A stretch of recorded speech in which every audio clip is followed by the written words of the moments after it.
हा कैरीचा ठेचा नक्की ट्राय करा।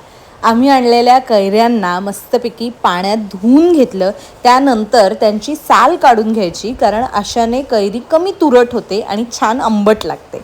त्यानंतर मी आत्ता कैरी किसून घेतली आहे, तुम्ही त्याचे तुकडे सुद्धा करू शकता, कारण अल्टिमेटली मी तर मिक्सरला लावणार आहे, पण तुमच्याकडे पाटा वरवंटा किंवा खलबत्ता असेल ना, आहा हा हा, ते जे टेक्स्चर येतं ना ठेच्याला जबरदस्त। बरं, ही कैरी, त्याच्यानंतर मी घेतली आहे हिरवी मिरची, ही तिखटवाली हिरवी मिरची आहे, मध्ये तोडून 2 भाग करून घेतले।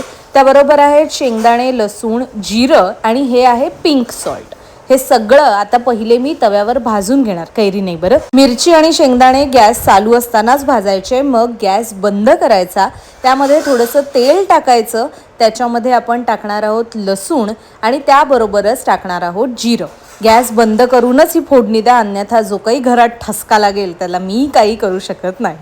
त्यामध्ये मग आपण थोडं परतून घेऊन टाकलंय पिंक सॉल्ट आणि मग हे सगळं एका वाटीत काढून घेतलं आणि ते सगळं मग लावलं मिक्सरला।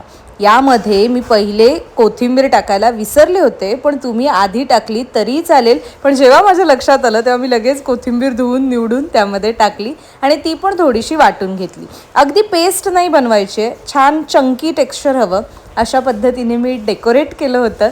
आवडली असेल डिश तर लाईक जरूर करा आणि सिद्धीज किचनला फॉलो करा। बाय।